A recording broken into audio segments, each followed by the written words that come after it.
Thursday here on the Locked On Network. You know what that means. It is time for Crossover Thursday. Locked On Seahawks, Locked On Dolphins, getting you ready for Sunday's Week 3 contest. That's here today on Locked On Dolphins.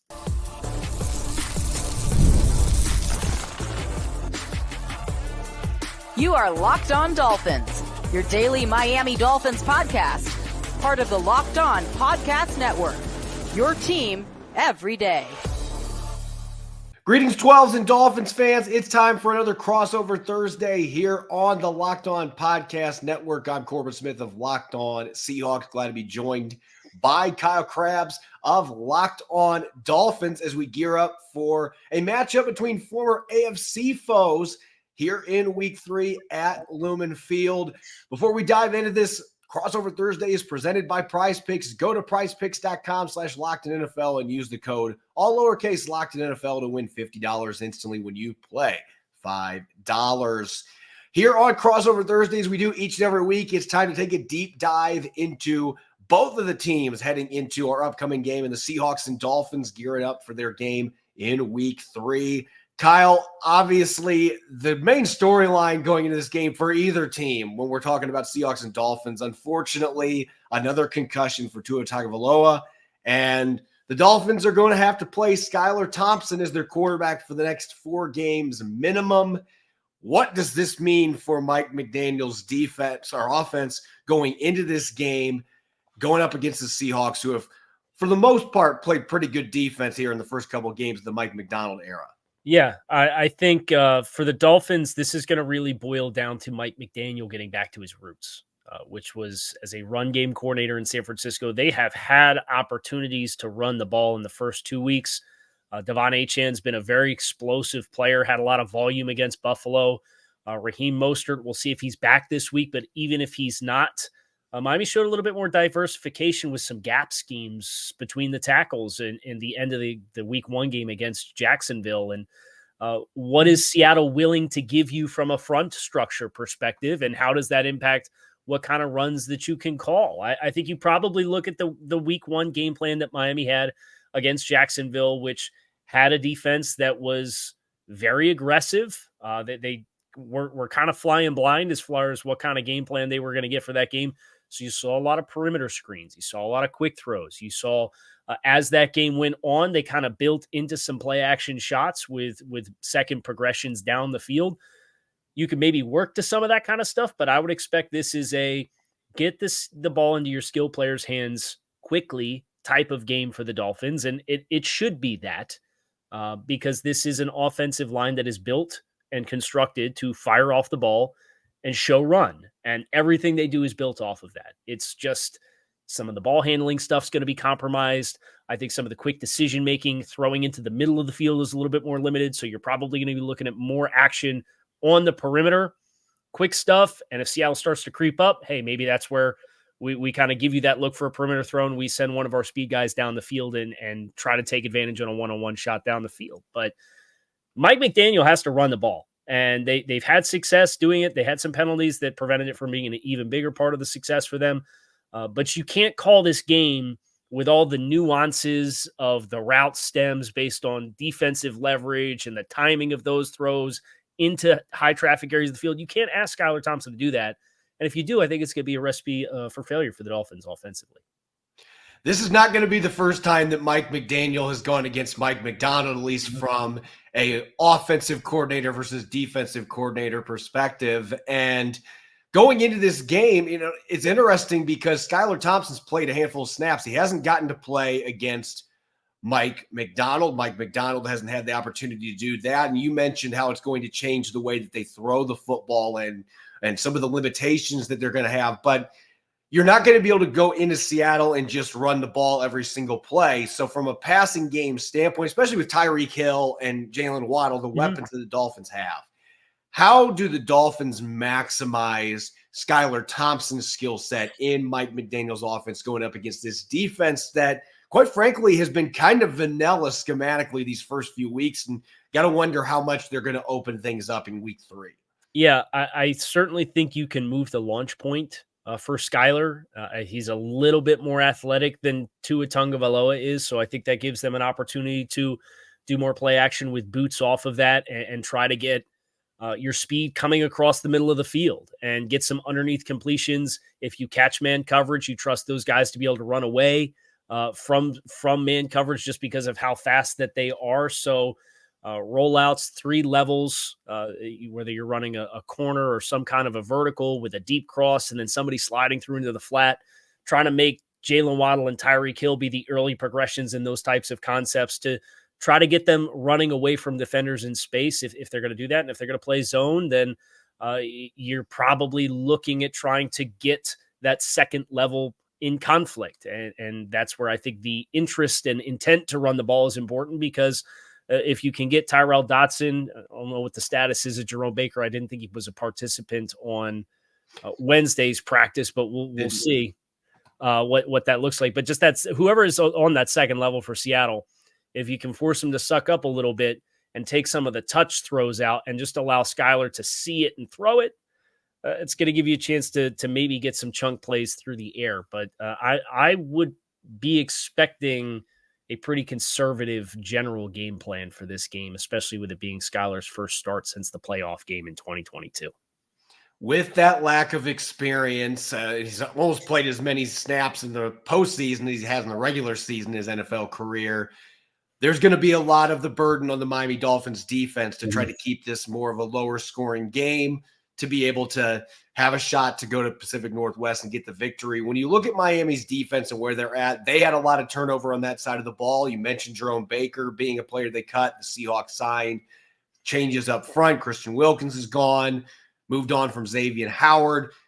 Where's this defense at right now? And what's the biggest storyline on that side of the ball coming out of the first 2 games for the Dolphins as they get ready for this long road trip? I think it's the linebackers getting on the same page with how to play off of each other. It was a bigger issue in week 1 than it was in week 2, but you saw it on the James Cook run for a 49-yard touchdown after the Dolphins turned it over on downs in the first half against Buffalo. David Long looks to jump outside, but there's a corner that's capable of fitting because there was just a nub tight end on that side. So you got 2 guys looking out there, and James Cook comes up through the A-gap and is untouched, and now it's one-on-one with the safety. The safety takes a bad angle. It's an explosive play. In week 1, they had Jacksonville backed up inside their own 5-yard line, and Jordan Brooks, name that a lot of Seattle fans are very familiar with, him and David Long are mugged up in the A-gaps, and David Long goes first and looks like he's going to cross the center's face. So Jordan Brooks says, okay, I'm going to let him go, and then I'm going to come in the other A-gap behind him. Well, David Long sees the center oversets, and then he peels back into the same A-gap that Jordan Brooks is in. Now you got 2 guys in one A-gap, and Tank Bigsby goes for 26 through the other A-gap. So that chemistry and overlap with run fits and understanding where your help is, where other gaps are accounted for, is the big thing. And with a big back like Zach Charbonnet, you don't want to let him get downhill with a lot of momentum. And I think that's the big thing for Miami is the second level needs to play their best game yet to make sure that they limit the explosive runs, because when they've gotten hit, they've gotten gouged. And I think the trend is positive, but you need more than 2 data points to definitively have a trend instead of just a couple of plots on the line. When we come back here on Crossover Thursday, we're going to shift gears a little bit, talking about key storylines with the Seattle Seahawks and how it pertains to the Miami Dolphins going into this Week 3 matchup at Lumen Field. Don't go away, 12s and Dolphins fans. Will be right back. This episode of Locked On Seahawks and Locked On Dolphins is brought to you by Arena Club. For most of us that like collecting cards, the idea of spending $2,000 or more on a Patrick Mahomes rookie card just isn't in the cards. I love collecting, but that's some serious money to drop. Thanks to slab packs from arenaclub.com. Now it's possible to score gem mints for a fraction of their retail price. Every card that I listed was a hit from last week's Arena Club slab pack drop. Arena Club is the only repack that provides the real value, a complete view of all possible cards and clear hit rates for each one. Arena Club slab packs are revolutionizing the repack game with transparency. After your pulls are revealed, they'll immediately be placed in your showroom for safekeeping, selling, trading, or auction. The Arena Club grading process is accurate. It's fast. It's transparent with a full grade rationale provided, an explanation of how your card was scored. Whether you're buying, selling, trading, or displaying, Arena Club is the card collecting platform you have to check out. Right now, you can get 10% off your first slab pack or card purchase by going to arenaclub.com/LockedOnNFL and use the code LockedOnNFL. That's arenaclub.com/LockedOnNFL, code LockedOnNFL for 10% off your purchase. Welcome back to Crossover Thursday here on the Locked On Podcast Network. I'm Corbin Smith of Locked On Seahawks. Glad to be joined by Kyle Krabs of Locked On Dolphins as we gear up for Seahawks-Dolphins Week 3 at Lumen Field, former AFC foes. A lot of classic games in the 80s and 90s between these two teams. And last played in 2020, that game was in Miami. This was a game, Kyle, that I was extremely fired up about when the schedule came out. And unfortunately, with Tagovailoa getting hurt last week, that's obviously put a little bit of a damper on this game. And yet at the same time, Miami still got tons of star power. And going into this game from Seattle's offensive perspective, it's interesting because I don't know that there are 5 quarterbacks in the league that are playing more efficient football than Geno Smith is playing right now for the Seahawks running Ryan Grubb's offense. And yet they have not scored more than 26 points in either one of their games. They've had some issues with inconsistency with their run game. Ken Walker III, we don't know if he's going to play this week, missed last week's game. Zach Charbonnet's averaging under 3 yards per carry this year, and it's not really his fault. The offensive line is still trying to mesh. You talked last segment about the linebackers and the chemistry. I mean, the offensive line for the Seahawks, a lot of these guys are first-time starters in Seattle, and they're all trying to get used to playing together. Connor Williams, the former Dolphin, he's been coming back from a torn ACL. He's had his moments where he's looked good. He's had some rough plays too, and he's trying to get used to playing next to not 2, but 3 different guards. They're rotating guys into right guards. So when I look at this game, especially with Miami, the changes they've had in their interior defensive line, new linebackers that they've got, it feels like this is a game where they're going to have to get that between the tackles running going. So it's going to boil down to that interior offensive line. Can Connor Williams play more consistent this week? Are they going to be able to platoon Anthony Bradford and Christian Haynes and have success doing that? Because it's really tough to play platoons on the offensive line. But Mike Macdonald says that's probably the best bet for him right now. Can they get that run game established between the tackles, which they couldn't do against the New England Patriots on the road last week? It feels like a game if they can get their run game going a little bit and open things up for Geno Smith, take some of that pressure off him from Miami's pass rush, that would be the recipe for success. If they can't run the ball, being one-dimensional in this game against Miami's defense doesn't feel like that is going to be something that's going to be a good omen for this football team. Yeah, so I think about the matchups, too, on the back end. And I think Miami probably likes some of the skill sets that they can have to match, but Seattle has a lot of talent at wide receiver that, you know, you want to force them to be one-dimensional so that you, from a rush perspective, can apply that pressure to help throw off that timing. Because whether it's DK or JSN, I mean, those guys both went off for big numbers last week.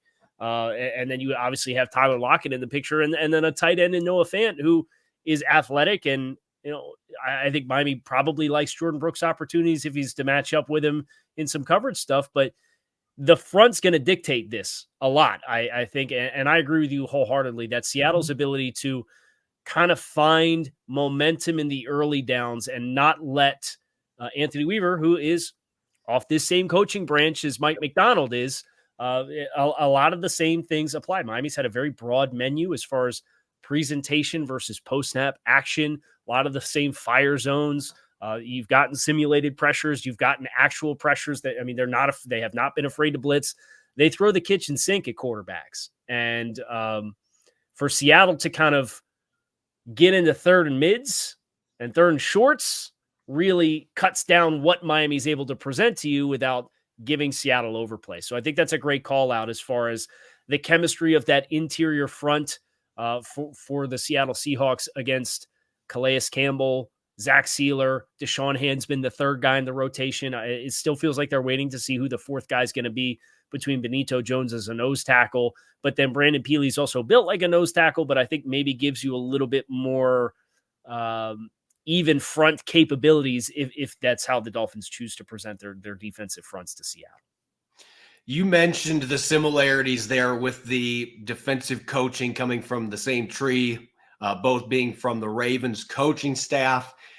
I look at this game against Miami from a defensive perspective, and I mentioned this earlier. I actually went back and I watched the All-22 a third time, and I didn't see a single simulated pressure last week against the New England Patriots. I can't think of a time that I watched a Mike Macdonald coach defense that was under 5 sim pressures, and they had none in this game.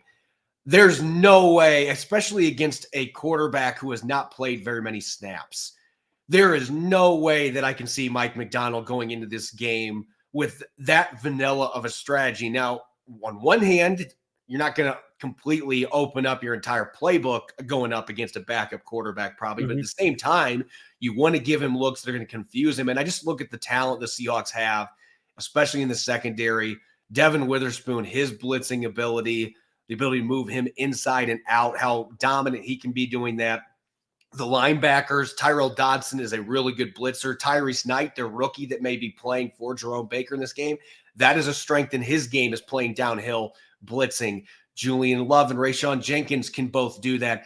This feels like a game, and again, I don't think they're going to completely throw the kitchen sink over at Skylar Thompson, but this does feel like a game where, hey, this kid has not played that many regular season and postseason snaps in the NFL. It feels like a game that Mike Macdonald may want to open up the toolbox a little bit, just provide a little bit of a taste of what his defense can do from an exotic standpoint and really maximize the players they have in the back secondary, the linebackers, and their ability to rush and mix in those sim pressures that they didn't really use last week and didn't do much against Bo Nix in week 1 either. Yeah, I think you look at the difference with Miami and their offensive personnel versus those first 2 games is the skill player elements, right? Yeah. Where you maybe didn't throw the kitchen sink at Bo Nix, but you didn't have a lot of matchups that you felt like you needed to disrupt with what you could do on the back end. And I think the same could be said for New England. They have some youth there. Ramondre Stevenson's their best and most proven skill player, where Miami having Tyreek Hill and Jalen Waddle, it's like, okay, let's shift some of the pressure back to the quarterback now instead of just being able to rely on our matchup. So I will be very interested knowing that that's how vanilla they chose to play the first couple of weeks. Is that from an install and integrity of what they're doing perspective? Is that we're only going to use the things that we feel we need to based on what our matchups are? So I think that's a really interesting kind of subpot for Seattle and what they have going defensively in this game. And I also wonder, is this a talent on the defensive line issue too for Seattle? Because this is a really good front line. They may not feel like they need to mix in those pressures and those simulated looks as much as what they did in Baltimore with the group that the Ravens had. But Boye Maffe's banged up. Leonard Williams did not practice on Wednesday. I'm anticipating that Williams is going to play this week, but they've got a few injuries, a few bumps and bruises there. If they are missing one of those players, then that definitely changes things from a personnel standpoint. And I think we could see Mike Macdonald open some things up, maybe out of necessity more than what we've seen in the first 2 games. And again, those skill players for the Dolphins, I'm sorry, New England, you don't have anybody that can come close to playing at Tyreek Hill or Jalen Waddle's level. And even in the running back position, the juice that you're going to have from A-Chain and if Raheem Mostert plays in this game is a little bit different element. So Seattle's going to have to play things a little bit differently. Up next, we are going to shift gears to keys to victory. What's the most important things that both these teams have to accomplish to get a W at Lumen Field? And we'll have some game predictions. We'll get to that up next here on our crossover edition of Locked On Seahawks and Locked On Dolphins. You've heard us talk a lot about FanDuel, America's #1 sportsbook. Well, we have something a little different for you. Now through September 22nd, all FanDuel customers can bet $5 and get a 3-week free trial of NFL Sunday Ticket from YouTube and YouTube TV. Then with a YouTube TV base plan, you'll be able to watch every regular season Sunday afternoon out-of-market game. All you need is a Google account and a current form of payment, and you can cancel anytime. Bet on everything from DK Metcalf scoring 2 or more touchdowns against the Dolphins, or Tyreek Hill being the first player in Sunday's game with a 30-plus yard reception. Just throw in a $5 bet, and you'll get a 3-week free trial to NFL Sunday Ticket from YouTube and YouTube TV. Just visit FanDuel.com and download America's #1 sportsbook. Welcome back to Crossover Thursday. I'm Corbin Smith of Locked On Seahawks. Glad to be teaming up with Kyle Krabs from Locked On Dolphins here for our Week 3 crossover. Both these teams have had playoff appearances in recent years. Seattle just missed last year. Miami made it the last 2 years. Little more murky situation with the quarterback Tagovailoa going down with a third concussion in the last couple of seasons. But nonetheless, the Dolphins still have a lot of star power on the offensive side of the football. Plenty of good players on defense as well. They're not going to be taking this game lightly, and they're going to be looking to get the upset. Kyle, looking at Miami's situation with Skylar Thompson being under center, some of the changes that they've had personnel-wise on defense as well, what do you think the Miami Dolphins have to accomplish in this game to be able to beat the Seahawks on the road after making that super long trip cross country? So I'll stay away from low-hanging fruit like win the turnover battle with Skylar Thompson playing at quarterback, right? But I think the red zone has been a big issue for the Dolphins on both ends of the field throughout the first 2 games. Miami is 2 of 6 on offensive possessions in the red zone, converting for touchdowns, and they have allowed 4 touchdowns on 5 defensive trips into the red zone. That is not sustainable for any level of success, regardless of who's playing quarterback. So when things get tight and you have to make decisions faster, what are your answers in this game, especially in against a defense that are you going to see more simulated pressures where you think you're having space to access based on pressure, but guys are actually dropping out into those areas of the field and you have to make those snap decisions? How do you choose to navigate giving your offense answers and execute it at a level that's going to allow you to get the ball into the end zone? This is not a game that you can settle for 3 points a couple of times because, as you mentioned earlier in the crossover, Geno Smith's playing really high-level football right now, and they have weapons. This is a team that, if they have to and be aggressive, they're probably going to like their matchups. And the Ryan Grubb offense, they're spreading the field and forcing you to cover every inch of it, too. You know, there's a vertical element to this, but this is a pretty well-balanced based off of what I have seen passing attack as far as where they can attack you. So you need to be able to do your part. And then when Seattle gets down in there, your veteran players that you brought in, Jordan Brooks for his coverage in the middle of the field. Jalen Ramsey was better in week 2 than he was in week 1 after he didn't practice for a couple of weeks.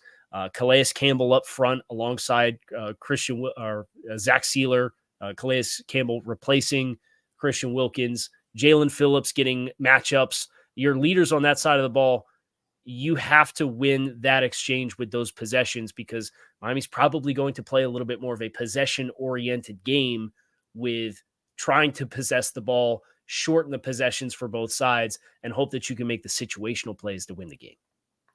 It's interesting because I think the Seahawks are going to try to play a little bit of possessional football in this game too, even with the quarterback situation for Miami. How do you limit Tyreek Hill and Jalen Waddle and A-Chain and all those explosive weapons? You keep them off the field. And as I mentioned earlier, it feels like this is a game that the Seahawks, one of the things they have got to get going, that run game was weak last week in New England. They really struggled to get it going until late in the game. They got a couple of decent runs from Zach Charbonnet, but they got to be able to get the blocking up front so that Charbonnet can get rolling downhill. He is not quite as explosive as Ken Walker III. Mm-hmm. It takes him a little longer to get up to speed. Can they get that run game going? And if they are able to do that, I think that the matchups are there. Even Jalen Ramsey, I mean, DK Metcalf and Jalen Ramsey have had some epic matchups over the years when Ramsey was playing in LA. And the last couple times these two played against each other, Metcalf actually won that matchup. When you look at the numbers, he had a game-winning touchdown in one of those games against Ramsey as well. So Geno Smith is not going to be afraid to target Jalen Ramsey with DK Metcalf. But I look at the other matchups, Kendall Fuller going up against Tyler Lockett or Jack Smith and Jigba, who can play inside and out. I like the other matchups there if Geno Smith has time to throw. It feels like getting your run game going, at least having a complementary run game is going to be able to take some of that pressure. Don't let Jalen Phillips and some of those guys be able to really pin their ears back. So I'm looking offensively at this game, the run game, particularly between the tackles where they struggled last week.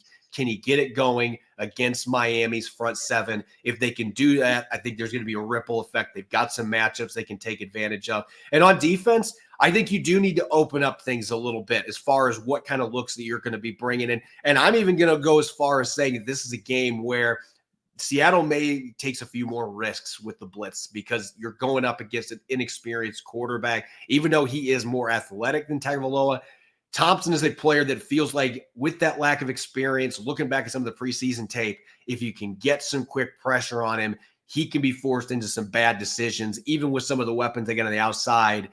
Make the young, inexperienced quarterback have to beat you in those situations. So mix in more blitzes, some sim pressures, maybe not open up the entire toolbox, but get some of those extra plays we haven't seen to this point and mix looks up a little bit, send some pressure from different levels of the defense, try to confuse the quarterback. I think if they can check off those boxes, the Seahawks have a really good chance to win this football game. As far as odds go going into this game, the Seahawks are a 4.5-point favorite right now. Kyle, you and I both are going to dish out our game predictions as far as scores on our Friday episodes, but with that 4.5 odds being a favorite for the Seahawks, how do you think the Dolphins handle this football game in terms of that? Are they going to be able to cover that, or is this going to be a game that, with the quarterback situations, could be difficult for them to be able to keep this game within 4.5 points? Yeah, I think the biggest challenge is this was not an offense that traveled particularly well last year with your starting quarterback on the field. And some of that's based off the timing of the offense with the timing of the motions and everybody being able to communicate as far as what the calls are and when the ball snapped with the motion, or is it out of sync? So it could go both ways, right? Where that, in a very difficult place to play, rears its head, or maybe it's simpler because you have to have the backup quarterback in, so you can't do as much. And maybe it gives the offense a chance to do some more simple things. If I were a betting man, and I'm not, but if I were, I would probably like Seattle with the 4.5 points at home, just because I don't know how well this offense travels in general. And then there's the layer of the quarterback change on top of it. Yeah, I think the Seahawks have a really good chance to cover that 4.5-point spread in this game. And both their wins have been close. They had a 6-point win against Denver, a 3-point win against the Patriots, a team that I was impressed with. They were much better than I thought they were going to be, a well-coached team. But this is an opportunity for the Seahawks to be able to get that offense humming a little bit. Can they take advantage of the quarterback injuries? It's a game that feels like it's set up. And again, I'm not taking the Dolphins lightly, but it does feel like a game, 4.5 points.